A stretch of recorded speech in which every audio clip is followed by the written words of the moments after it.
মই যেতিয়া তাত আঁকি থাকোঁতে ফ্ৰান্সৰ ফেমিলি এটা আহিলে।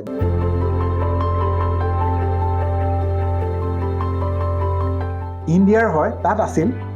তেওঁ কাম কৰে হেৰিত, আপোনাৰ আয়াৰলেণ্ডত। গম পালে মোৰ কথাটো কোনোবা ফালৰ পৰা আহি সোমালেহি, চাউথৰ দেই। ঠিক তেনেকৈ মোক ক'লে কিবা এটা কৰি দিয়াচোন, কৰি দিলোঁ। কৰি দি ইমান ডাঙৰ এখন চিঠিত তেওঁ লিখিছে যে মই মানে ভিঞ্চিক লগ পোৱা নিচিনা লাগিছে কামখিনি দেখি।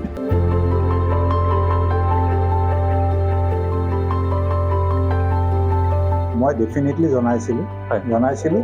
আনকি এই যে আপোনালোকে দেখিলে মই 10 কিলোমিটাৰ পেইণ্টিংখিনি যে মই আমাৰ তাৰমানে CM ছাৰে মোক যেতিয়া 1 লাখ টকাৰ চেক এখন দি ক'লে যে হেৰি কৰা, এই অসমৰ কাৰণে কি কৰিব পাৰে কৰা।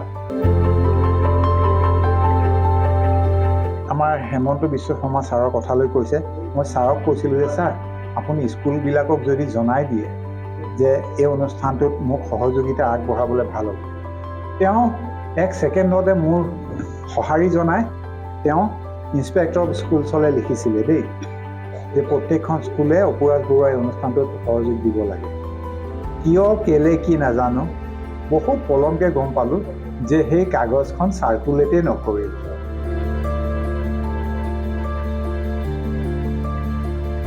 পুনৰ ইনফেক্টেড হৈছে, মোৰ লাংছত অকণমান ইনফেকশ্যন আহিছে। মই একেবাৰে ধৰিয়ে লৈছিলোঁ যে শেষ নিশ্বাস ত্যাগ কৰিম, আৰু সেইটো কাৰণে বৰ্তমান মই মোৰ বডিটো ডিব্ৰুগড় আছাম মেডিকেল কলেজলৈ উচৰ্গা কৰাৰ গোটেই উইল কাগজ পত্ৰ কৰিলোঁ। এনাটমি ডিপাৰ্টমেণ্টত মাত্ৰ এতিয়া কাগজখন জমা দিবলৈ আছে, কাৰণ মই বিচাৰোঁ আমাৰ প্ৰেক্টিকেল ক্লাছটো বৰ দৰকাৰ। মই জীয়াই থকাৰ আশাই এৰি দিছিলোঁ, মোক জীৱিত কৰি তুলিলে। মই আপোনালোকে লগ পাব, এই মোৰ স্কুলৰ এই বন্ধু বান্ধৱে এই অলপ দিনৰ ভিতৰত মোক জীৱিত কৰি তুলিছে।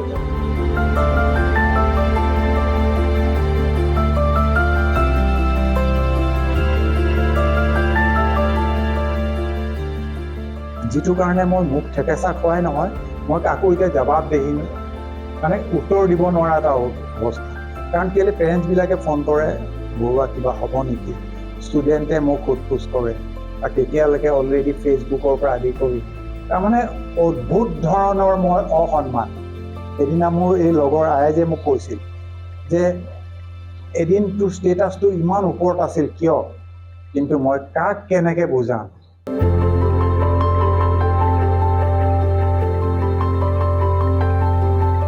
গতিকে মই পুনৰ কৈছোঁ, সেই অপবাদটো যে বিজু দাক লৈ যিটো হৈছিল, মই প্ৰত্যেকজন মিডিয়া পাৰ্চনক মই কৈছোঁ, এই অপুৰাজ বৰুৱাই মিছা কথা কৈ মান অৰ্জন কৰিবলৈ জন্ম লোৱা নাই আৰু নকৰে।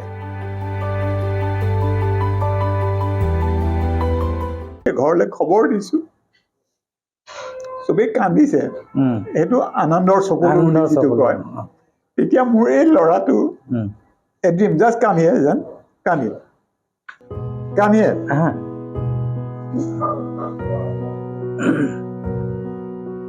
One.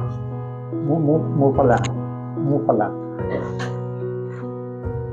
তাৰ তেতিয়া বয়স প্ৰায় 4 বছৰ। ই আইতাকক মাকক সুধিছে যে তোমালোক চবেই কান্দিছা, ৱৰ্ল্ড ৰেকৰ্ড কৰিলে মানুহে, কান্দে নেকি?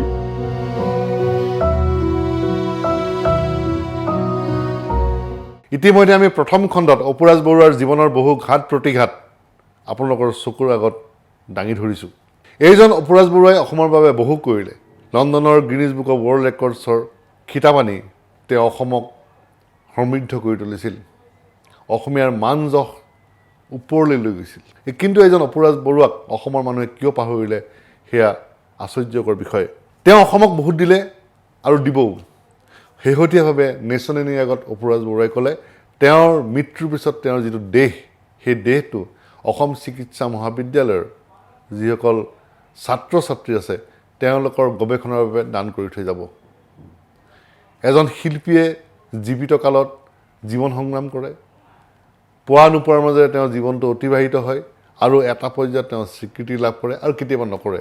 আৰু এনে এজন শিল্পীয়ে আজি তেওঁৰ নিজৰ দেহটো মৃত্যুৰ পিছত চিকিৎসা মহাবিদ্যালয়ৰ ছাত্ৰ ছাত্ৰীৰ কাৰণে দান দি যাবলৈ ওলাইছে সেয়া কেইজন অসমীয়াই বাৰু খবৰ ৰাখিছে নিশ্চয় অসমীয়াৰ বাবে চাগে এইটো খুব গুৰুত্বপূৰ্ণ কথা নহয় এইজন অপৰাজ বৰুৱাৰ কিন্তু এই মুহূৰ্তত যথেষ্ট বিত্তীয় সংকট হৈছে এইজন অপৰাজ বৰুৱাই বৰ্তমান মাৰোৱাৰী আৰোগ্য ভৱনত চিকিৎসাধীন হৈ আছে তেওঁ আৰু তেওঁৰ পৰিয়ালে অসমৰ মুখ্যমন্ত্ৰী হিমন্ত বিশ্ব শৰ্মাৰ ওচৰত আবেদন জনাইছে যাতে কিছু পৰিমাণে তেওঁৰ পৰিয়ালটোক আৰ্থিকভাৱে সাহায্য প্ৰদান কৰি তেওঁৰ ৰোগ নিৰাময়ত কিছু যেন সকাহ দিয়ে আমি ক'বলৈ বিচৰা নাই কিন্তু এটা প্ৰয়োজনীয়তাৰ কথা উপলব্ধি কৰি আমি ক'ব বিচাৰিছোঁ তেওঁ বৰ্তমান কেঞ্চাৰ ৰোগত আক্ৰান্ত যদি অসমৰ সদাশয় লোকে এই অপৰাজ বৰুৱাৰ প্ৰতি কিছু অৰ্থনৈতিক সাহায্য আগবঢ়ায় নিশ্চয় তেওঁ অসমক দি যোৱা যি খিতাপ সেই খিতাপৰ এটা সামান্যতম প্ৰতিদান দিয়া হ'ব বুলি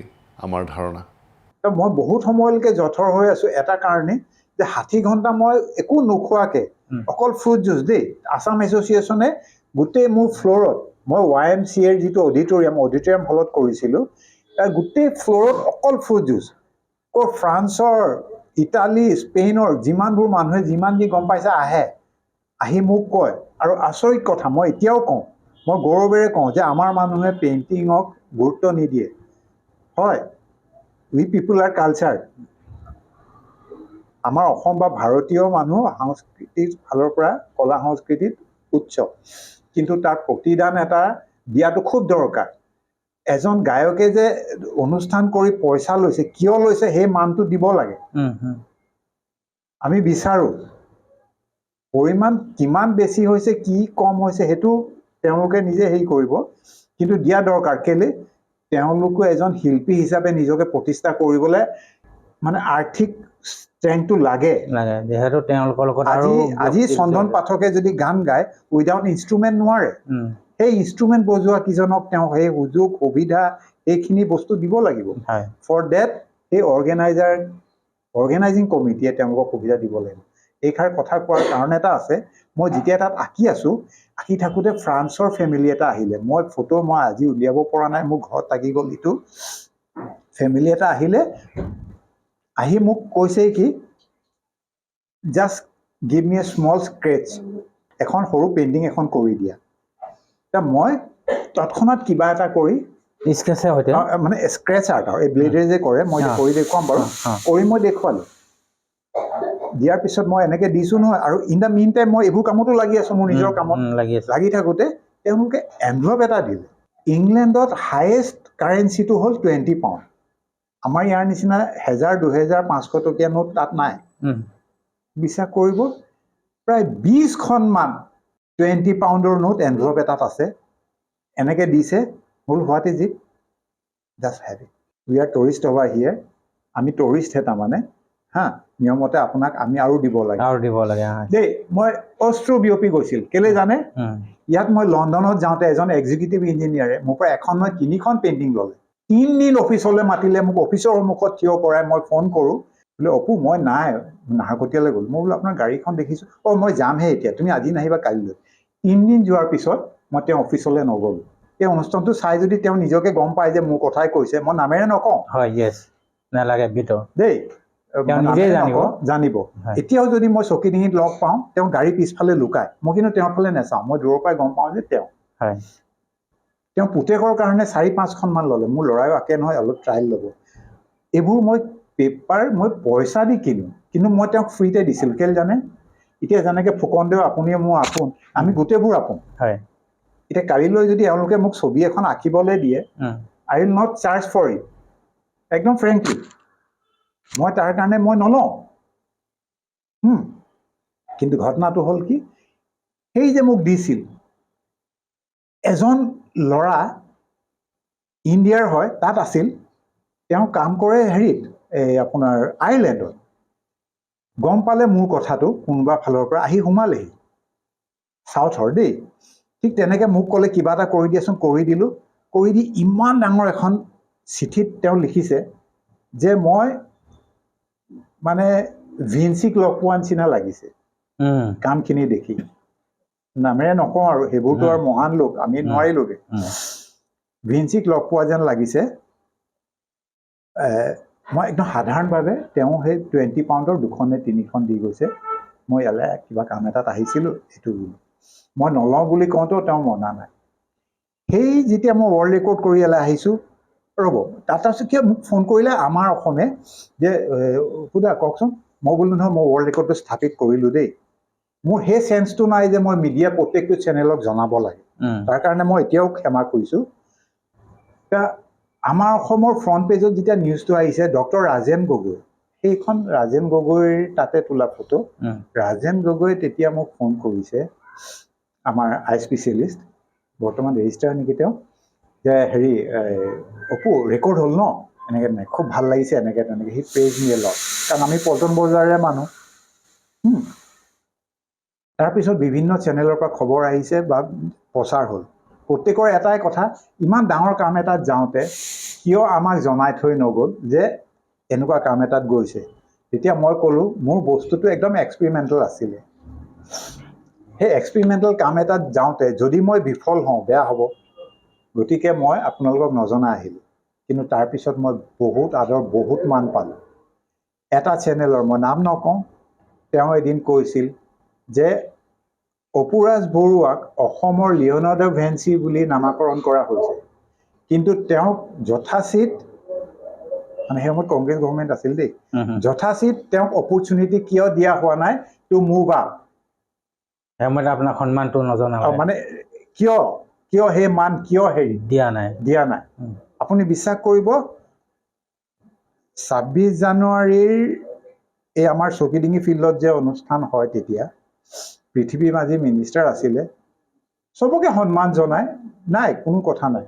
কোন এজনে বৰবৰা ছাৰক, ADC আছিলে, বৰবৰা ছাৰক জনালে যে অপুৰাজ বৰুৱাই মানে ইণ্ডিয়াৰ হৈ নাম এটা আনিছে, এনেকৈ তেওঁক স্বীকৃতি দিব লাগে। অনুষ্ঠানৰ আগদিনাখন মোক মাতি মেলি সুধিছে কি কথা, আৰু মোক মানপত্ৰ এখন দিছে। মই গৌৰৱ অনুভৱ কৰিছোঁ, ন ডাউট। কিন্তু ঘটনাটো হ'ল উই পিপল নিড অপৰচুনিটি, আমাক সুযোগ লাগে। এইখিনিতে মই আপোনাক অকণমান ৰখাইছোঁ, যিহেতু মই আৰু এটা কথা ক'ব বিচাৰোঁ। আপুনি কৈ গৈছিলে তেতিয়া তেওঁ কি মন্ত্ৰী আছিল ক'লে, এই বৰ্তমান যিজন মুখ্যমন্ত্ৰী অসমৰ হিমন্ত বিশ্ব শৰ্মা আপোনাক হেল্প কৰিছিলে। হয়, এতিয়া তেওঁ মুখ্যমন্ত্ৰী, হয়। আপুনি কিবা আহ্বান জনাব তেওঁক? মই ছাৰক আকৌ নমস্কাৰ জনাইছোঁ। He is a very active person দেই। কোনটো পাৰ্টিলৈ বিলং কৰে মই সেইটোলৈ কোৱা নাই। তেওঁক যেতিয়া মই লণ্ডন যোৱাৰ আগতে লগ কৰিছিলোঁ, তেওঁ এটাই কৈছে যে আমাৰ চেনেলত তেওঁ প্ৰায় ওলাই থাকে, একদম অদ্ভুত কাম। বা মোক আপোনালোকক মই আগতেও জনাইছোঁ যে তেওঁৰ দাদাৰ হতুৱাই মানে যি যোগাযোগ হেৰি কৰিছিল। এইখিনিতে মই কথা এটা কৈ থওঁ, হয়তো ভাবিব পাৰে মই কোনো আৰ্থিক সাহাৰ্য আমাৰ ইংলেণ্ডৰ বাসিন্দাৰ পৰা লোৱা নাছিলোঁ। তেওঁলোকৰ সহযোগিতা পাইছিলোঁ। তেওঁলোক মোৰ ৰাইট এণ্ড লেফ্টত অনবৰতে মোক আছিল। মেডিকেল ইঞ্চুৰেঞ্চ নকৰাৰ কাৰণে মোক কৈছিলে যে সেইটো ভুলতো নকৰিবা, ইংলেণ্ডলৈ আহিলে ইয়াৰ বতৰ সাংঘাতিক বেলেগ, গতিকে সেইটো নকৰিবা। তাৰপিছত মই যিহেতু ইংলিছত মোৰ মেজৰ আছিলে, মই শ্বেক্সপিয়েৰৰ তালৈ যাম বুলি কোৱাত কৰুণা সাগৰ দাসে মোক লৈ গৈছিলে। ৱৰ্ল্ড ৰেকৰ্ড হ'ল, যাব সময়ত আপুনি হিমন্ত বিশ্ব শৰ্মাই যিটো আপোনাক দাদাকৰ লগত কথাটো কৈ দিছিলে, লগ কৰিব, আমুক কৰিব, এই কথাটো কৈছিলে, আপুনি যেতিয়া ৱৰ্ল্ড ৰেকৰ্ড কৰিলে তেতিয়া আপুনি পাছত তেওঁক লগ কৰিছে বা কিবা জনাইছে? নহয়, মই ডেফিনেটলি জনাইছিলোঁ। হয়, জনাইছিলোঁ। আনকি এই যে আপোনালোকে দেখিলে মই 10 কিলোমিটাৰ পেইণ্টিংখিনি যে মই আমাৰ তাৰমানে CM ছাৰে মোক যেতিয়া 1 লাখ টকাৰ চেক এখন দি ক'লে যে হেৰি কৰা, এই অসমৰ কাৰণে কি কৰিব পাৰে কৰা, তেতিয়া মানে তেতিয়াৰ CM আছিলে তৰুণ গগৈ ছাৰ, আৰু আমাৰ হেমন্ত বিশ্ব শৰ্মা আছিলে এডুকেশ্যন মিনিষ্টাৰ দেই। তেতিয়া মোক ক'লে যে মই বোলো তেতিয়াহ'লে ছাৰ এটা কাম কৰোঁ, মই 10 কিলোমিটাৰ পেইণ্টিং এখন কৰোঁ, যিখন পেইণ্টিঙত 255খন দেশৰ national flag, national emblem, national bird, national animal, যিমান নেশ্যনেল বস্তুবিলাক আছে গোটেইবোৰ সাঙুৰ খাব। আৰম্ভণিয়ে alphabetically Afghanistan and it will end in Zimbabwe. সেই গোটেইখিনি কাম আমি আৰম্ভ কৰিছিলোঁ। এই অলপ আগতে মই দেখুৱালোৱে। সেইখিনি কাম কৰাৰ কাৰণে মই কৈছিলোঁ যে ইনিচিয়েলি ছাৰ মোক 20 লাখ টকা লাগিব, মই কামখিনি কৰিম। তৰুণ গগৈ ছাৰে ক'লে মই কামখিনি আৰম্ভ কৰিলোঁ মোৰ নিজৰ পইচাৰ যি জমা টকা আছিল এনেকৈ তেনেকৈ, কিন্তু কামখিনি কৰি থাকোঁতে মোৰ পইচাৰ ইমানেই আৱশ্যক হ'ল যে মই মোৰ মা, মোৰ স্ত্ৰী, মোৰ ভণ্টি, ভাইটিৰ যিমান গহনা গাঁঠৰি আছিল চব বেচিব লগাত পৰিল। চব দেই, মানে বন্ধক দিলোঁ নে বেচিলোঁ নে কি কৰিলোঁ নাজানো, মুঠতে প্ৰত্যেক দিনাই মোক পইচাৰ দৰকাৰ, মোৰ এইখিনি ষ্টাফক মই দৰমহা দিব লাগে। ঠিক তেনেকৈ মই বেছি কাম কৰি গ'লোঁ। সুবিধা বুজি গুৱাহাটীলৈ যাওঁ, গৈ মই তৰুণ গগৈ ছাৰক লগ কৰোঁগৈ, কৰি দিম, হ'ব, এইটো তেনেকৈ গ'ল। কিন্তু হৈ নুঠিল। শেষলৈকে নাপালোঁ। এতিয়া মোৰ 3টা আলমাৰীত সেই 10 কিলোমিটাৰৰ পেইণ্টিং সাঙুৰ খাই আছে। ছবি আকাৰেৰে আপোনালোকক মই দেখুৱালোঁ। মোৰ বেয়া লাগে, সেই যিবোৰ ল'ৰা ছোৱালী, সেইবোৰ 12 চনৰ 13 চনৰ কথা, সেই ল'ৰা ছোৱালী হয়তো এতিয়া বিয়া বাৰু কৰি এজন মেচিয়ৰ ব্যক্তিলৈ ৰূপান্তৰ হ'ল। তেওঁলোক 6, 7, 8, 9ত থকা সেই ছবি, তেওঁলোকৰ কাৰণে মই এতিয়াও দুখ প্ৰকাশ কৰোঁ। তেওঁলোকে ভাবে হয়তো অপুৰাজ বৰুৱাই এনেই আমাক এইখিনি কাম কৰোৱালে, কিন্তু নহয়। মই আকৌ কওঁ, তোমালোক য'তে আছা নিৰ্ভয়ে থাকা, যদি অপুৰাজ বৰুৱা জীয়াই থাকে সেই 10 কিলোমিটাৰ পেইণ্টিং আমি ডিছপ্লে কৰিমেই, সেইখন কৰিমেই। তাত আমাক হয়তো চৰকাৰে, বৰ্তমান চৰকাৰেও লগ দিব, হেমন্ত বিশ্ব শৰ্মা ছাৰে বা অন্যান্য ব্যক্তিয়ে হ'লেও আমাক লগ দিব, কিন্তু এই পেইণ্টিংখন আমি ডিছপ্লে কৰিমেই এট এনি কষ্ট দেই। আৰু যদি মই নোৱাৰোঁ, যদি মই নাথাকোঁ, মোক ক্ষমিবা, কিন্তু তোমালোকৰ প্ৰত্যেকখন পেইণ্টিঙে মই একেবাৰে জীৱিত কৰি ৰাখিছোঁ বাবাহঁত দেই। গ'ল কথা গ'ল। মই আহি যেতিয়া আমাৰ হেমন্ত বিশ্ব শৰ্মা ছাৰৰ কথালৈ কৈছে, মই ছাৰক কৈছিলোঁ যে ছাৰ, আপুনি স্কুলবিলাকক যদি জনাই দিয়ে যে এই অনুষ্ঠানটোত মোক সহযোগিতা আগবঢ়াবলৈ ভাল হ'ব। তেওঁ এক ছেকেণ্ডতে মোৰ সঁহাৰি জনাই তেওঁ ইন্সপেক্টৰ অফ স্কুলছলৈ লিখিছিলে দেই, যে প্ৰত্যেকখন স্কুলে অপুৰাজ বৰুৱাৰ এই অনুষ্ঠানটোত সহযোগ দিব লাগে। কিয় কেলে কি নাজানো, বহুত পলমকৈ গম পালোঁ যে সেই কাগজখন চাৰ্কুলেটেই নকৰিলে। তাত কি কথা সোমাই আছিল, কি নাছিল, ইন্সপেক্টৰ অফ স্কুলছ সেই সময়ত কোন আছিল কি মই নাজানো। কাৰণ কেলে, মই এদিন এখন বিশেষ স্কুললৈ যাওঁতে মোক ক'লে যে আমিতো কোনো তেনেকুৱা ইনষ্ট্ৰাকশ্যন পোৱা নাই। তাৰ বাবে বাৰু মই দুখিত নহয়। আচ্ছা, এতিয়া আপুনি চাওক, এতিয়া বৰ্তমান মুখ্যমন্ত্ৰী, যাৰ কথা আমি পাতি আছোঁ, অসমৰ মুখ্যমন্ত্ৰী, তেওঁ প্ৰত্যেকটো ক্ষেত্ৰতে কাৰোবাৰ দোষ হৈছে, কোনোবাই বিপদত পৰিছে, তেওঁ কিন্তু লগ দিছে। আমি যিমান দেখিছোঁ, আজি আপোনাৰ অৱস্থা শোচনীয় হৈ, স্বাস্থ্য অৱস্থা বেয়া হৈছে, আপুনি কিন্তু মন পেলাই দিয়া নাই। এতিয়াও আপুনি নৱপ্ৰজন্মক আপোনাৰ পৰা যদি শিক্ষা ল'বলৈ আগবাঢ়ি আহে, আপুনি এতিয়াও দিব। আপুনি এতিয়া মুখ্যমন্ত্ৰীক কি আহ্বান জনাব? মই থোৰতে কৈ থওঁ, মই কেঞ্চাৰ পীড়িত। 2022 চনত মোৰ টাটাত এটা অপাৰেশ্যন হৈ গ'ল। অপাৰেশ্যনটোত মই কেমো বা ৰেডিয়েশ্যন ল'ব লগাত নপৰিল, যদি কেমো আদি লৈ মই অকণমান স্বাস্থ্যৰ উন্নতি হৈছিল, কিন্তু বৰ্তমান মই পুনৰ ইনফেক্টেড হৈছে, মোৰ লাংছত অকণমান ইনফেকশ্যন আহিছে। মই একেবাৰে ধৰিয়ে লৈছিলোঁ যে শেষ নিশ্বাস ত্যাগ কৰিম, আৰু সেইটো কাৰণে বৰ্তমান মই মোৰ বডিটো ডিব্ৰুগড় আছাম মেডিকেল কলেজলৈ উচৰ্গা কৰাৰ গোটেই উইল কাগজ পত্ৰ কৰিলোঁ। এনাটমি ডিপাৰ্টমেণ্টত মাত্ৰ এতিয়া কাগজখন জমা দিবলৈ আছে, কাৰণ মই বিচাৰোঁ আমাৰ প্ৰেক্টিকেল ক্লাছটো বৰ দৰকাৰ। মই জীয়াই থকাৰ আশাই এৰি দিছিলোঁ, মোক জীৱিত কৰি তুলিলে। মই আপোনালোকে লগ পাব, এই মোৰ স্কুলৰ এই বন্ধু বান্ধৱে এই অলপ দিনৰ ভিতৰত মোক জীৱিত কৰি তুলিছে। একেবাৰে সাধাৰণ কথা এখন, আমাৰ গ্ৰুপ এটা আছে, গ্ৰুপটোত এখন ফটো দিছিলে, সৰুকালৰ ফটো। সেই ফটোখনতে মই দেখি ক'লোঁ যে মোৰ সৰুকালৰ স্কুলৰ কথা মনত পেলাই দিলা তোমালোকে, মনত আছেনে? আজি কিন্তু মোৰ স্বাস্থ্য এনেকুৱা দেই। লগে লগে এওঁলোকে ক'ৰ পৰা কি হ'ল মই নাজানো দেই, তেওঁলোকে মোলৈ আৰ্থিক অনুদানেই নহয়, সেইটো তেওঁলোকে নিজে ক'ব, যোনে যেনেকৈ পাৰে, সেই ACS অফিচাৰৰ পৰা আদি কৰি এতিয়া সেই ইয়াত আছে পাৰ্থ গাংগুলী, এয়া আয়াজ, সঞ্জীৱ, এওঁলোক যিমান যি আছে গোটেইবিলাকে তুমি থাকা, তোমাৰ কাৰণে একো চিন্তা কৰিব নালাগে, আমি লগ আছোঁ। তেওঁলোকে মিলি মোক উৎসাহ দিলে। মই দেখিলোঁ যে নহয়, আমি সাধাৰণতে মানুহক ভাগ কৰোঁ, হিন্দু, মুছলিম, মাৰোৱাৰী, বেংগলী, কিন্তু মই ইয়াত কোনো তেনেকুৱা আমাৰ মাজত মতভেদ নাই। আমি এক। আৰু এতিয়াও কওঁ, পৃথিৱীখন মানুহৰ দেশ, মানুহতে থাকিব লাগিব, হয় জীৱ জন্তুৰ লগত। ঠিক তেনেধৰণৰ মাৰোৱাৰী লগৰ ল'ৰাই মোলৈ সেই তেনেকৈ অকল অনুদান নহয়, ফোন কৰি কৈছে যে তুমি কিয় আমাৰ লগত এইবোৰ কথা শ্বেয়াৰ কৰা নাই, আমি আছোঁ নহয়, আমি আছোঁ নহয়।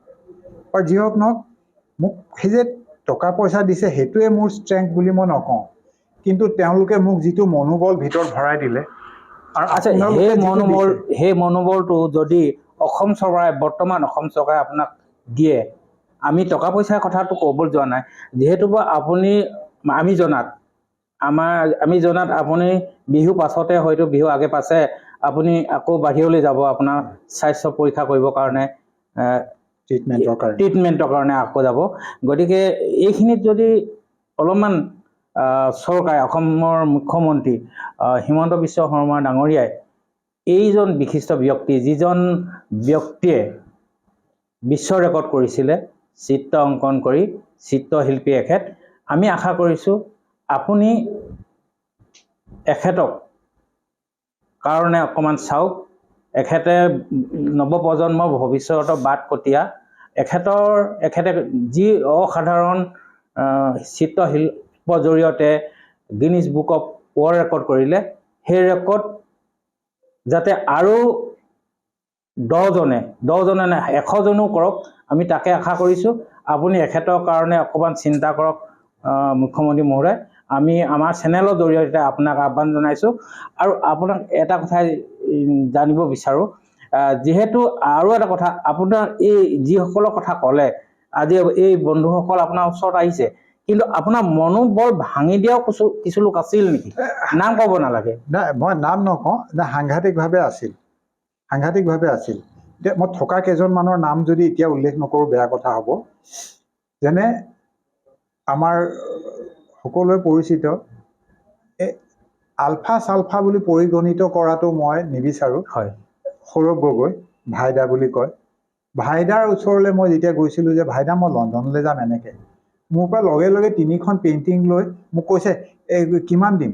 মই বোলো এনেই মই এখন 3000কৈ দিছোঁ। তেওঁ মোক টকা 10,000 দি কৈছে, এতিয়াই লৈ লওঁ, কাৰণ তুমি লণ্ডনৰ পৰা অহাৰ পিছত হয়তো এখন পেইণ্টিঙৰ দাম 1 লাখ হ'বগৈ বুলি তেওঁ মোৰ পৰা 3খন পেইণ্টিং লৈছিল। আৰু লগে লগে তেওঁ ডিব্ৰুগড়ৰ প্ৰতিষ্ঠিত যিকেইখন হস্পিটেল আছিলে, আদিত্যৰ পৰা আদি কৰি সৃষ্টি, ব্ৰহ্মপুত্ৰ, সঞ্জীৱনী, এনেকৈ কৰি দিছিল। সেই ক্ষেত্ৰত ব্ৰহ্মপুত্ৰ হোটেলৰ মুন্নাদা দেই, মোক গৈ পোৱাৰ লগে লগে কথাষাৰ গম পাই 15,000 চেক এখন দিছিল। মই চেকখন পাই গৌৰৱ কৰা নাছিলোঁ, কিন্তু মই গৌৰৱ কৰিছিলোঁ যে তেওঁ ইনষ্টেণ্ট, মানে খুব বেছি 5 মিনিট মই তেওঁৰ লগত মাত্ৰ কথাষাৰ পাতিছোঁ যে এনেকুৱা কথা, তেওঁ মোক 15,000 চেক এখন দিছে। সঞ্জীৱনী, আমাৰ গগৈ মানে তেওঁ মোক ক'লে যে তুমি এতিয়া নহয় পিছবেলা আহিবা। তেওঁ সহধৰ্মিনীক লৈ গৈ আছে, মই পেইণ্টিং এখন দিছোঁ, মই বোলো এই 3,000কৈ দিছোঁ। তেওঁ মোক 10,000 টকাৰ টোপোলা এটা দি কৈছে, মই এতিয়া এইটো দিছোঁ। এতিয়া মানুহে কয় শিক্ষিত অশিক্ষিত, বুজিছে নাই, কিন্তু তাত শিক্ষিত অশিক্ষিতৰ কি এটা কথা নাই, তাত সেই জ্ঞানটোৰ লৈ কথা আছে যে এজন ব্যক্তি তেনেকুৱা এটা জেগালৈ যাব, মই কিমান কি কৰিব পাৰোঁ। সেইটো মোৰ কাৰণে বৰ ডাঙৰ কথা। ঠিকেই, শান্তনু লহকৰ ছাৰে, মই সেই অকণমান বৌচাৰখন বিচাৰিম দেই, এই কথাষাৰ খুব দৰকাৰী। এইখন লায়ন্স ক্লাবৰ, তেতিয়া আমাৰ লায়ন্স ক্লাবৰ মোক মেম্বাৰ আছিলোঁ দেই। তেতিয়া আমাৰ প্ৰেচিডেণ্ট আছিল আমাৰ ডক্টৰ শান্তনু লহকৰ, অৰ্চনা হস্পিটেলৰ ছাৰে। তেওঁৰ ফালৰ পৰা মোক টকা 5,000 দিছিল। দিয়াৰ পিছত মোক ক'লে যে অপু, এখন এক্সিবিশ্যন কৰোঁ, য'ত আপোনাৰ পেইণ্টিং আমি গোটেইবিলাকে কিনিম। প্ৰায় 2 লাখমান টকাৰ মই পেইণ্টিং কৰিছিলোঁ। সেইদিনা মই মোৰ লগৰ এজনৰ আগত ব্যক্তও কৰিছিলোঁ কথাটো। প্ৰায় ভাগেই গৈ 2খন এখনকৈ লৈছিলে পেইণ্টিং।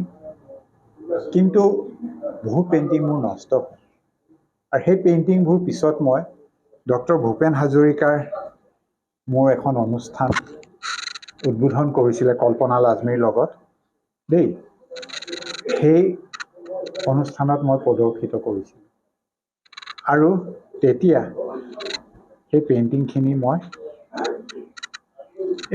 একেবাৰে সস্তা এটা দামত মই দি শেষ কৰিছিলোঁ লণ্ডন যোৱাৰ আগৰ কথা আচ্ছা আপোনাক মই এইটো কথা যেনেকৈ তেখেতলোকৰ যাৰ যিকেইজন মহান ব্যক্তিৰ নাম ল'লে ইয়াতো তেখেতলোক আছে কিন্তু কথাটো হ'ল আপোনাৰ যেনেকৈ আপুনি অলপ আগতে ক'লে এজন ব্যক্তিৰ নাম নকয় আৰু নালাগে আমাক ক'ব যে দেখিলেই গাড়ী আঁৰত লুকায় তেনেকুৱা ধৰণৰ ডিব্ৰুগড়ৰ বহুত মানুহ আছিল নেকি আপোনাক যে ৱৰ্ল্ড ৰেকৰ্ড তেওঁ কৰিব নালাগে বা কিবা কৰিব নালাগে বাধা প্ৰদান কৰিছিলে নেকি? না বাধা প্ৰদান বুলি ঠিক নহয় মোক ঠিক সহযোগিতা আগনবঢ়ালে মই এইখিনিতে এটা কথা কওঁ মই আকৌ পুনৰ কওঁ মই সেই বিজেপি কংগ্ৰেছলৈ মই যোৱা নাই মোক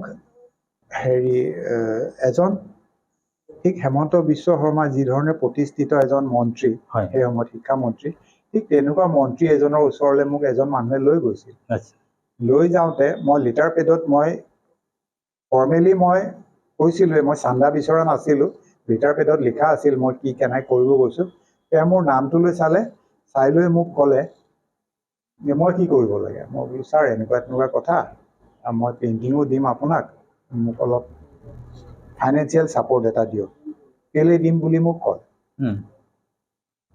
কেলৈ দিম বুলি ক'লে তেওঁ এতিয়াও বিশেষ এটা দলৰ মধ্যসূতাৰ দৰেই প্ৰতিষ্ঠিত সেইষাৰ কথাত মই অকণমান নিজেই লাজ পাইছিলোঁ মই বহুত দেৰি ঠৰঙা লাগি বহি থাকি আপোনাক হয়তো কিবা এটালৈ কোৱা নাছিলে কেলৈ দিম মানে সেইটো কি কাৰণে দিব লাগে সেই কথাটো আপোনাক জানিব বিচাৰিছিলে নেকি নহয় মই সেই গোটেই কথাখিনি নক্সাতে কৰিছিলে নক্সাত কৰিলে আচ্ছা নক্সাত কৰিলে মানে কি এই কথাষাৰ মই তেওঁৰ এটা নিজৰ এটা চেনেলো আছে সেই চেনেলত মই এটা ইণ্টাৰভিউ লওঁতে তাৰে এজন ষ্টাফে মোক কৈছিল মই ছাৰক আপোনাৰ কথা ক'ম আপুনি আহিব মই ছাৰৰ ঘৰলৈ গৈছিলোঁ আকৌ মই পুনৰ কৈছোঁ নিউজ লাইভ নহয় দেই মই সেই তেখেতৰ তালৈ যাওঁতে মই বহি আছোঁ তেওঁ ওলাই আহিল কি আছিল মই বোলো ছাৰ তেখেতে মানে মোক আপোনাক লগ কৰাৰ কাৰণে কৈছিলে বোলে কেলৈ মই বোলো ছাৰ আপোনাক আৰু এবাৰ মই লগ কৰিছিলোঁ লণ্ডন যোৱাৰ আগে মইতো ৱৰ্ল্ড ৰেকৰ্ডটো এষ্টাব্লিছ কৰিলোঁ এতিয়া মই এনেকুৱা পেইণ্টিং এখন কৰি আছোঁ ছাৰ অকণমান মোক ছাপোৰ্ট লাগিছিল তেনেকৈ মই নোৱাৰোঁ বুলি কৈ তেওঁ গাড়ীত বহি গুচি গ'ল মই তেওঁৰ ঘৰতে জঠৰ হৈ ৰৈ আছিলোঁ তাৰমানে মই এইটো ভাবিলোঁ যে মই ভুল সিদ্ধান্ত লৈ এই কামখিনিত মই আগবাঢ়িলোঁ যিটো কাৰণে মই মুখ ঠেকেচা খোৱাই নহয় মই কাকো এতিয়া জবাবদিহি মানে উত্তৰ দিব নোৱাৰা এটা অৱস্থা কাৰণ কেলৈ পেৰেণ্টছবিলাকে ফোন কৰে বৰুৱা কিবা হ'ব নেকি ষ্টুডেণ্টে মোক সোধ-পোছ কৰে আৰু তেতিয়ালৈকে অলৰেডি ফেচবুকৰ পৰা আদি কৰি তাৰমানে অদ্ভুত ধৰণৰ মই অসন্মান এদিনা মোৰ এই লগৰ আইজে মোক কৈছিল যে এদিন তোৰ ষ্টেটাছটো ইমান ওপৰত আছিল কিয় কিন্তু মই কাক কেনেকৈ বুজাম যে মোক এই দায়িত্ব এটা দি বুজিছা নাই মোক বিমুখ কৰিছিল সেই সময়ৰ সেই চৰকাৰে এতিয়া আপুনি কোৱাৰ দৰে মই ২৬ জানুৱাৰীৰ দিনা বিশেষভাৱে আমাৰ বৰ্তমান মুখ্যমন্ত্ৰী ডাঙৰীয়াক লগ কৰাৰ সুযোগ পাইছিলোঁ তেওঁক মই এটা ধুনীয়া উপহাৰো দিছিলোঁ মোৰ কন্যা আৰু মোৰ সন্তানো গৈছিল ছাৰে মোক দেখিয়েই এইদৰে মৰম কৰি কৈছে স্বাস্থ্য কেনে মই বোলো ছাৰ আপুনি জানে নেকি মোৰ স্বাস্থ্যৰ কথা জানো মই বোলো ছাৰ আপ এণ্ড ডাউন যথেষ্ট মানুহৰ মাজত বহুত কথা পাতিবও নোৱাৰি মই বোলো ছাৰ মোৰ কেইটামান ড্ৰিম প্ৰজেক্ট আছে মই কৰিব বিচাৰোঁ লগ দিবনে স্বাস্থ্য ঠিক ৰাখক আৰু কৰক বুজিছে নাই মই জনাত ৰিজনেল নিউজত এই কাভাৰেজটো আহিছিল মোক কেইবাটাও কৈছে যে আপোনাক দেখুৱাইছে এলং উইথ CM ছাৰ এতিয়া গতিকে মইনো কি আৰু বিচাৰিম সেই সন্মান সেই মান এই মানপত্ৰৰ পৰা আদি কৰি প্ৰত্যেক ব্যক্তিয়ে মোলৈ আগবঢ়ালে মই জানো কিন্তু কথাটো হ'ল সেই গ্লানিৰ যিটো মই মই যিটো মানে সঁচা কথাত ক'ব গ'লে এই বেজ্জতিৰ সন্মুখীন হৈছিলোঁ, মই কোনো ভুল নকৰাকৈ। থ্ৰতে মই কৈ থওঁ এইখিনিতে কথা এটা, আজি বিজু ফুকন দা এই পৃথিৱীত নাই, কিন্তু এটা বিশেষ চেনেলে, এটা বিশেষ পেপাৰে মোক যিটো অপবাদত পেলালে, মই সেই নেদেখাজনলৈ আগুৱাই দিছোঁ যে সেই অপবাদৰ ভাৰী মই নাছিলোঁ। তাৰমানে হ'ল কি, মই যেতিয়া মুম্বাইতে প্ৰায় থাকোঁ, মুম্বাইতে ইটো সিটো কৰোঁ, মুম্বাইৰ পৰা মোক এখন কিতাপ উন্মোচন কৰিবলৈ গুৱাহাটী প্ৰেছ ক্লাবলৈ মাতিছিল। মই প্ৰেছ ক্লাবত বিজু ফুকন দাক পালোঁ। বিজু দাক ক'লোঁ, বিজু দা মোৰ আপোনাৰ নম্বৰটো লাগে, দিয়কচোন। আপোনালোকক থ্ৰতে জনাই থওঁ যে মোৰ স্ক্ৰিপ্ট এখন অসমৰ প্ৰতিষ্ঠিত এজন ডাইৰেক্টৰে চিনেমা বনাই অইনৰ নামত নামটো সলনি কৰি ছবিখন উলিয়াইছিল। সেই কথাষাৰ মই ভূপেন দাক কওঁতে ভূপেন দাই মোক কৈছিল, ভূপেন হাজৰিকা দাই, যে মই ইন্ট্ৰডিউচ কৰি দিওঁ মুম্বাই ফিল্ম ৰাইটাৰ এছ'চিয়েশ্যনৰ মেম্বাৰশ্বিপ তুমি লোৱা। তাৰ কাৰণে কিন্তু যোগ্যতা লাগে। সেই যোগ্যতা মই বহন কৰাত মই সেই মেম্বাৰশ্বিপ পাইছিলোঁ মুম্বাইৰ। পোৱাৰ পিছত মই প্ৰত্যেকখন স্ক্ৰিপ্ট মই বা ষ্টৰি বা চিনপচিছ মই ৰেজিষ্টাৰ কৰিবলৈ ধৰিলোঁ। এতিয়া হ'ল কি, মই সেই আহোঁতে বিজুদাক লগ পাওঁতে বিজুদাক মই যেতিয়া ক'লোঁ নম্বৰটো দিয়ক, বিজুদাই তেতিয়া এটা অতি সাধাৰণ ফোন এটা উলিয়াই মোৰ লগত যোগাযোগ কৰিছিল। কৰোঁতে মানে মই গম পালোঁ যে যদিও তেওঁ আমি অসমীয়া চিনেমাৰ অমিতাভ বচ্চন বুলি ভাবোঁ, মই ভাবোঁ দেই, তেওঁৰ এটা স্থায়ী নাম আছিল নিপন দাৰ দৰে, নহয় জানো? মই বিজুদাক ক'লোঁ যে বিজুদা মই এটা অনুষ্ঠান কৰোঁ, আপোনালোকলৈ মই আৰ্থিক কিবা এটা আনো। ঠিক ডিচেম্বৰ 31 তাৰিখে মই গুৱাহাটী চানমাৰীৰ পথাৰ, এই যে আমাৰ প্ৰতিমা পাণ্ডেৰ হেৰিটো যে আছে পাৰ্কখন, তাত মই মুকলিকে আহ্বান কৰিলোঁ যে যোনে যেনেকৈ আহে কবিতা আবৃত্তি কৰক, মই গোটেই ৰাতিটো মই মানে মই পেইণ্টিং এখন বনাই যাম। আৰু বিশেষ এটা টীমক মই আগতীয়াকৈ কথা পাতিছিলোঁ যে তেওঁলোকে অকশ্যন কৰিব দেই, তেওঁলোকে অকশ্যন কৰিব, আৰু সেই যিটো অকশ্যনৰ পইচা মই বিজু দা, দীপেন বৰুৱা, দীপালী বৰঠাকুৰ, প্ৰমুখ্যে আৰু এজনক মই আৰ্থিক সাহাৰ্য দিম। কিন্তু সেইখিনি কৰাৰ পিছত এই অৰ্গেনাইজিং কমিটিয়ে নল'লে দায়িত্ব। নোলোৱাৰ পিছত বিজুদাই মোক সদায় সোধ পোছ কৰে, অপু কিবা হ'ব নেকি বাৰু, মানে নেপায় এতিয়া ক'বৰ কাৰণে। মই বোলো বিজুদা অনুষ্ঠানটো হৈ উঠা নাই, মই কেনেকৈ কি কৰিম, আৰু মই নিজে আৰ্থিকভাৱে জোৰলা নিজৰ ফালৰ পৰা কিবা এটা কৰিবলৈ। সেই সময়তে মই টুৰিজিম ডিপাৰ্টমেণ্টৰ কাম এটা পাইছিলোঁ। কামটো পাওঁতে মই টুৰিজিম ডিপাৰ্টমেণ্টৰ পৰা প্ৰায় 1.5 লাখ মান টকা পাবলৈ আছিলে। মই বিজুদাক ক'লোঁ, বিজুদা এটা কাম কৰিব, মই আপোনাক 1 লাখ টকাৰ চেক এখন দিম, যদি মোৰ সেই পইচাটো সোমাই আপোনাক ইনফৰ্ম কৰি দিম, আপুনি সেই পইচাটো লৈ থ'ব। কিন্তু দুৰ্ভাগ্যক্ৰমে তাৰ আগতে বিজুদাই পৰলোক প্ৰাপ্তি হোৱাৰ লগে লগে দ্য ভেৰি নেক্সট ডে এগৰাকী ভদ্ৰ মহিলা বুলিয়ে কওঁ, তেওঁ ফেচবুকত আপডেট দিলে বিজুদাই হেনো তেওঁক কান্দি কান্দি ফোনত ক'লে, অপুৱে মোক পইচা নিদিলে, মোক চেক এখন দি থৈছিলে। বাতৰিটো এনেধৰণে প্ৰকাশ হ'ল যেন মই বিজুদাৰ পৰা মই পইচা ধাৰহে লৈ থৈছিলোঁ, কিন্তু কোনো ধৰণৰ ধাৰ নহয়। মই তেওঁলোকক আৰ্থিক অনুদানে, যেনেকৈ এতিয়া মোক এওঁলোকে সহায় কৰিছে, মই দাবী কৰিব নোৱাৰোঁ, যাৰ যিটো ইচ্ছা যোনে যিটো তেওঁলোকে কৰিছে।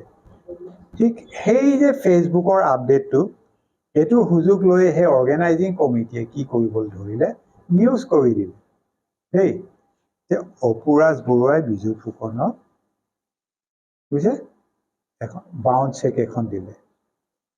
মই বলিয়া মানে এইটো ক্ষেত্ৰতে, মই কাক কি বুজাম, মই ইটোলৈ ফোন কৰিছোঁ, সিটোলৈ ফোন কৰিছোঁ।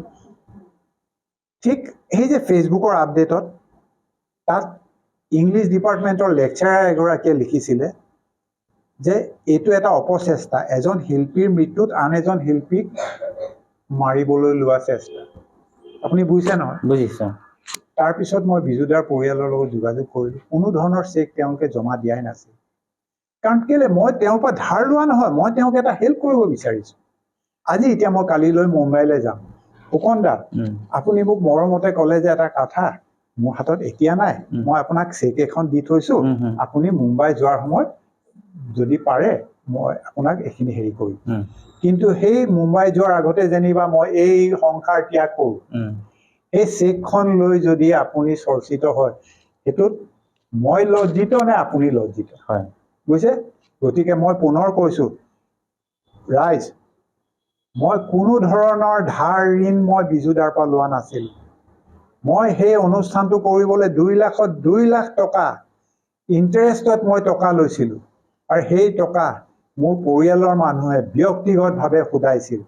এতিয়াও 2-এজনক দিবলৈ আছে পইচা, কিন্তু সেই মহান ব্যক্তিকেইজনে মোক তাগাদা মাৰিবলৈ ঘৰলৈ নাহে। জানে যে অপুৰাজ বৰুৱা জীয়াই থাকিলে, অপুৰাজ বৰুৱাৰ পৰিয়াল থাকিলে আমি সেই টকা পাম। বুজিছে নহয়?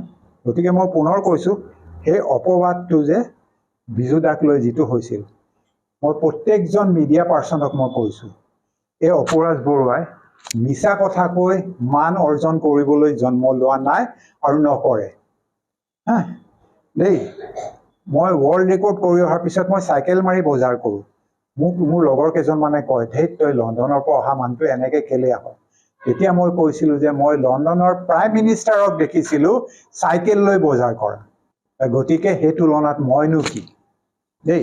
গতিকে মই এটাই অনুৰোধ, আমি মানুহৰ পজিটিভিটিবিলাক আচলতে গণনা কৰা দৰকাৰ। উঠি অহা জন্মক কি ক'ব বিচাৰে? উঠি অহা প্ৰজন্মক এইটো কথা কওঁ যে তুমি যিটো ট্ৰেকত আছা সেইটো ট্ৰেকতে থাকা। If you are fit for 400 metre race, go' for 400, not for marathon. আৰু যদি মাৰাথানৰ কাৰণে যোগ্য, 100 মিটাৰ ভুলতো ট্ৰাই নকৰিবা। যদি বাটাৰফ্লাই ষ্ট্ৰক ভালকৈ পাৰা, গ' ফৰ বাটাৰফ্লাই চুইমিঙত। ঠিক তেনেকুৱা ধৰণৰ কথা। এতিয়া মাত্ৰ এটাই দুখ থাকি গ'ল, মই মোৰ ল'ৰা ছোৱালীক লৈও মই দুখিত। মোৰ এই ব্লেডেৰে কৰা ছবিক কোনেও শিকিবলৈ আগবাঢ়ি নাহিল। এতিয়াও অহা নাই। বুজিছে? মই আচ্ছা, আপোনাৰ 2টা সন্তান আছে, তেওঁলোকেও আপোনাক এই আপোনাৰ যিটো বিদ্যা এইটো শিকিব নিবিচাৰ কাৰণ এটাই দেই, মই কওঁ, সেইটো হ'ল পৰিস্থিতি আৰু পৰিৱেশ লৈ সিদ্ধান্ত। যেতিয়া দেখিলে যে এই দেউতাকে আকি এই দুৰ্যোগত ভুগিছে, বুজিছে, তেওঁলোকে চিন্তা চৰ্চা কৰিলে যে নহয়, মই একাডেমিক কেৰিয়াৰ গঠন কৰোঁ। মই আমাৰ পূৰ্বপুৰুষ প্ৰতিষ্ঠিত পৰিয়াল, নামতিয়াল পৰিয়াল দেই। মোৰ জেঠাইৰ ছোৱালী গায়ত্ৰী বৰুৱা IAS অফিচাৰ। সেই বাইদেৱে ইনষ্ট্ৰাকশ্যন দিয়ে মোৰ ছোৱালীক দেই। তাইক এতিয়া ক্লাছ 9ত, লিটল ফ্লাৱাৰ। তাই কিন্তু এতিয়াৰ পৰাই প্ৰিপেৰেশ্যন লৈছে যে মই UPSC ট্ৰাই কৰিম, মই IAS ট্ৰাই কৰিম। মই ল'ৰাকো তেনেকৈ ফিজিকেল ফিগাৰটো চাই IPS, গ' ফৰ অল দিছ থিংছ। তাৰমানে সেইকাৰণে এই বিদ্যাৰ পৰা, আমাৰ মাৰ পৰা আদি কৰি চবেই, যে শিকি তোমাৰ কি হৈছে, কৰি তোমাৰ কি হৈছে, কথাবোৰ সেইটো পৰ্যায়লৈ গৈছেগৈ। আচ্ছা, যদি কোনোবা আগবাঢ়ি আহে, আপুনি আজি আমাৰ চেনেলৰ যোগেদি কি ক'ব বিচাৰে? মই আদৰিম।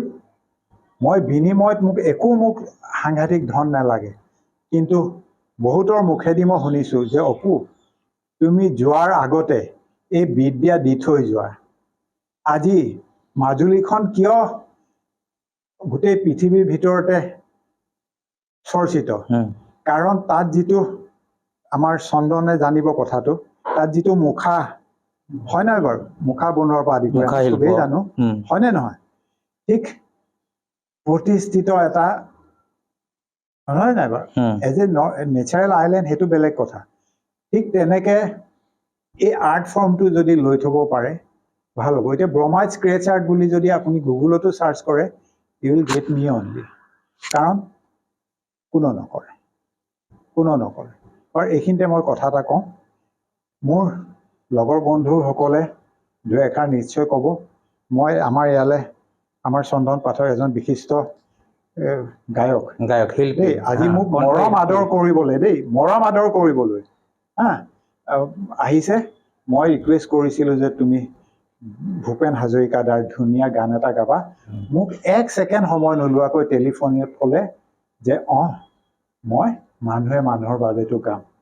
তেওঁ অকণমান গাই শুনাব, আমাৰ ছিষ্টেমো আছে, হয় লগে লগে মই ছবি ৰূপান্তৰ কৰিম।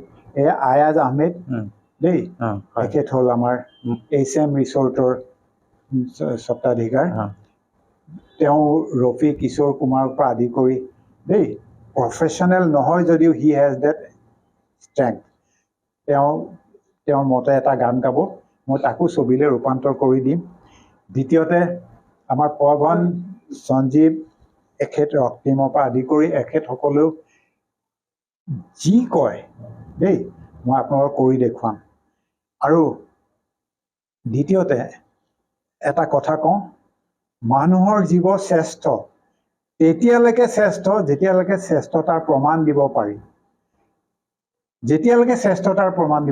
আজি যেনেকৈ ডক্টৰ শিৱ প্ৰসাদ বৰুৱা আমাৰ ডিব্ৰুগড় AMCত এতিয়াও এজন নামী অৰ্থপেডিক ডক্টৰ হিচাপে আছে, যদিও আমাৰ অসমত এতিয়া ডিব্ৰুগড়ত বহুতো আছে।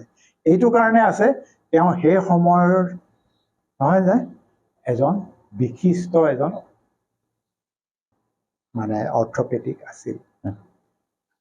আজি জুবিনে গান গায়, পাপনে গান গায়, বহুতে গান গায়।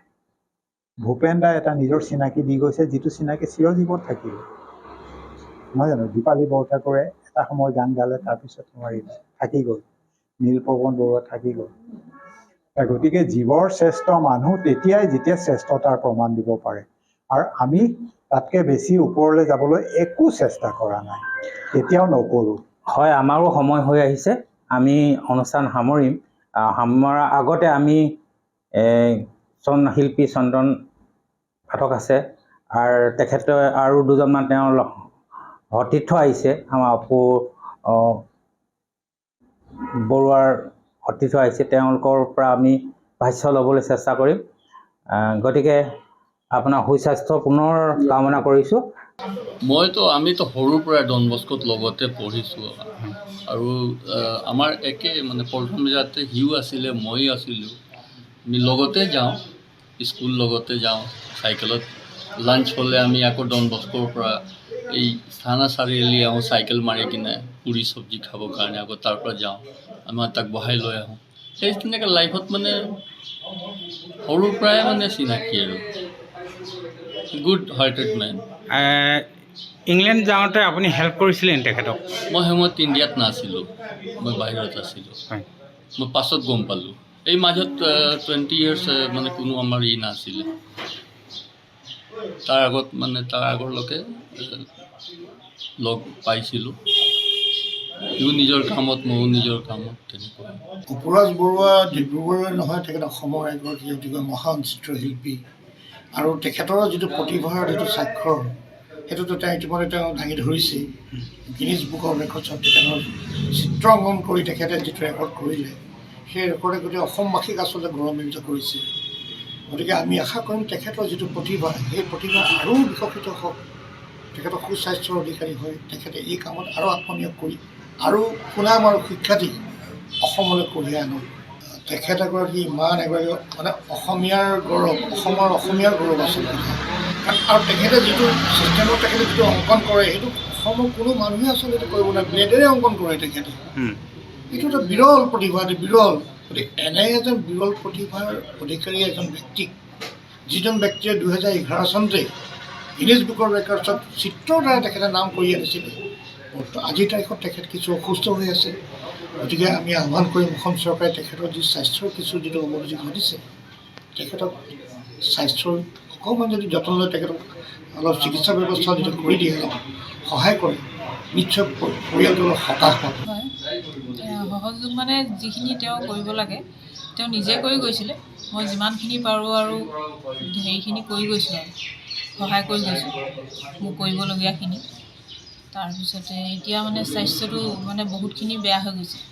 প্ৰথমতেতো জানেই হেৰি হৈছিলে, মানে পেংক্ৰিয়াজত কেঞ্চাৰটো হৈছিল, সেইখিনি ট্ৰিটমেণ্টটো কৰা হ'ল। তাৰপিছত এতিয়া আকৌ মানে হেৰিয়াত CT স্কেনত ধৰা পৰিছে, মানে লাঞ্চত মানে কেইবাটাও মানে হেৰি আছে, কি কয় ফুটা নিচিনা ওলাইছে আৰু হ'ল ওলাইছে। তাৰপিছতে সেইকাৰণে আৰু ট্ৰিটমেণ্টৰ কাৰণে ইমান বাহিৰততো নিব নোৱাৰোঁ ন, পইচা ইমান নাই তেনেকৈ। সেইকাৰণে মুখ্যমন্ত্ৰী ডাঙৰীয়াক মানে যদি পাৰে মানে সহায় কৰিবলৈ আহ্বান জনাব। অপৰাজ বৰুৱা ডাঙৰীয়া ই মোৰ বাল্যকালৰ বন্ধু। একেলগে পঢ়িছিলোঁ ডন বস্কো স্কুলত ডিব্ৰুগড়। আৰু সৰুৰে পৰাই সি খুব ফ্ৰেণ্ডলি, প্ৰতিভাশীল আছিল, খুব ধুনীয়া চিত্ৰাংকন কৰিছিল আৰু তাৰ লগতে সি চবৰ লগতে মিলিমিচি থাকিবলৈ আৰু চবৰ লগতে মানে ফ্ৰেণ্ডলি ভাৱটো তাৰ খুব বেছি। আজি যিহেতু সি এটা বেমাৰত আক্ৰান্ত হৈ আছে, তাৰ মাজতেও সি নিজকে সুস্থ সবল হিচাপে বা মন ভাল লগোৱাৰ কাৰণে সি নিজকে মানে ব্যস্ত ৰাখিছে মিলা মিছাকৈ। আৰু মানে নিজৰ জীৱনটো আৰ্থিকভাৱে অলপ দুৰ্বল। আমি আশা কৰোঁ যে মুখ্যমন্ত্ৰী এই যিটো তাৰ কলা, সি যিহেতু আমাৰ অসমৰ কাৰণে গোটেই ভাৰতবৰ্ষৰ কাৰণে গৌৰৱ কঢ়িয়াই আনিছিল 2011 চনত গিনিজ ৱৰ্ল্ড ৰেকৰ্ড তাৰ সেই চিত্ৰাংকনৰ কাৰণে পাইছিল। তো তাৰ এতিয়া অৱস্থাটো এনেকুৱা শোচনীয় যে তাৰ যিহেতু সি কৰ্কট ৰোগত আক্ৰান্ত হৈ আছে, এতিয়া সি বম্বেলৈ যাব লাগে তাৰ উন্নত চিকিৎসাৰ বাবে। চ' আশা কৰিছোঁ যে আমাৰ মুখ্যমন্ত্ৰী ডাঙৰীয়াই এনেকুৱা এজন শিল্পীক, প্ৰতিভা শিল্পীক, যিজন শিল্পী আমাৰ আগন্তুক প্ৰজন্মৰ কাৰণে এটা চিন মাত্ৰ, যে তেওঁলোকক প্ৰদৰ্শক হিচাপে তেওঁলোকক যাতে মানে তেওঁৰ কাৰণে মানে যাতে মুখ্যমন্ত্ৰী ডাঙৰীয়াই আমি অনুৰোধ জনাইছোঁ যে তেখেতক কিবা এটা বৰঙণি আগবঢ়াওকেই বা তেওঁক সহায় কৰক যে এটা ভাল স্বীকৃতি দিয়াৰ বাবে। শিল্পী পেঞ্চনো পোৱা নাই তেখেতে? হয়, আমি এইটোও ক'ম যে তেখেতে শিল্পী পেঞ্চন পাওক, কাৰণ তেখেতৰ মানে যিহেতু এতিয়া ইনকাম তেনেকুৱা নাই আৰু পৰিয়ালবৰ্গৰো ল'ৰা ছোৱালী দুটি আছে, তেওঁলোককো এটা ছাপৰ্ট ছিষ্টেম দৰকাৰ আছে। চ' এইটো কাৰণে যে মুখ্যমন্ত্ৰী ডাঙৰীয়া আৰু এই বৰ্তমান চৰকাৰে তেওঁক যাতে খুব ভালভাৱে স্বীকৃতি দিয়াৰ কাৰণে আৰু